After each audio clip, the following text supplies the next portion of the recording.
Chris, welcome to our show. Thanks for being here. How are you today? I'm good. Good to see you again. How are you doing? Thank you. I'm good. Thanks you. How was your day today? It's Wednesday, so I'm halfway through the week's around, so it's a good day. It sounds like a challenging week after each other when you're really focusing on the middle of the week, but can imagine could be some difficult week then if you are already up for the weekend. No, it's an energizing week, and it's one where it's good to feel like we're into the second part. So yeah, all good.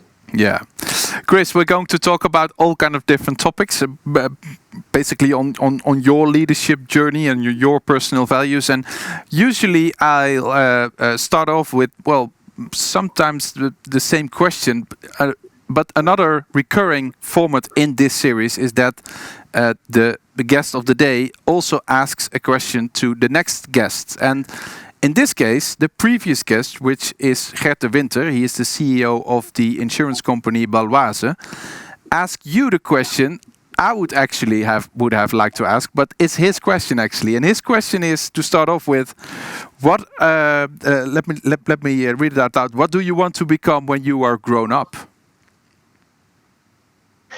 It's a great question. And I also answer that question with maybe responding with, maybe I don't want to grow up. And maybe that's it. But I think in all seriousness, I think the only thing that I look for in life is to be happy and content. And happy and content in whatever I'm doing at that moment. Happy and content in believing that I've landed something that's been meaningful in the world. And happy and content that whatever comes next is something that's challenging and energizing in equal measure. But to be truth be told, I never want to grow up. That's always, of course, the best answer. But still, when you were a little Chris, like 5 years old, I can't imagine that you would have given the same answer, right? What was your ambition at that time when you were a kid? My ambition when I was a kid, apart from playing football for England, like every young person growing up in England, I think it was just to do something meaningful. We're not in the world forever, and so I think doing something that leaves a mark, that makes me feel proud, that makes people around me feel proud, and makes us all feel like it was worthwhile. And have you succeeded so far in doing that?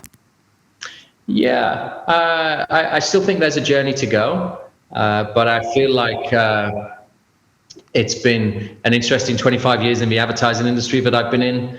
I'm very lucky to be leading a 51-year-old company to try and unlock what its next 50 years is. And I think that is a legacy opportunity.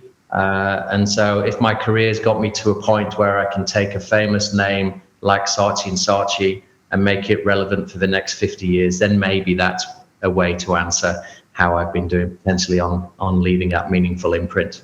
Is that indeed the definition of being meaningful to you? Because it can also resonate, for example, when it comes to, I don't know, sustainability or the current lots of discussions that are going on currently. But what's your definition of being meaningful?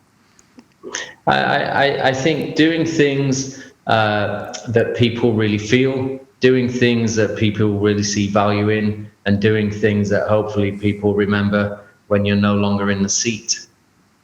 Yeah, because now you are the CEO of one of the largest communications and advertising networks in the world. Can you give us a little bit on how you got there? Because I can imagine it has been quite a journey.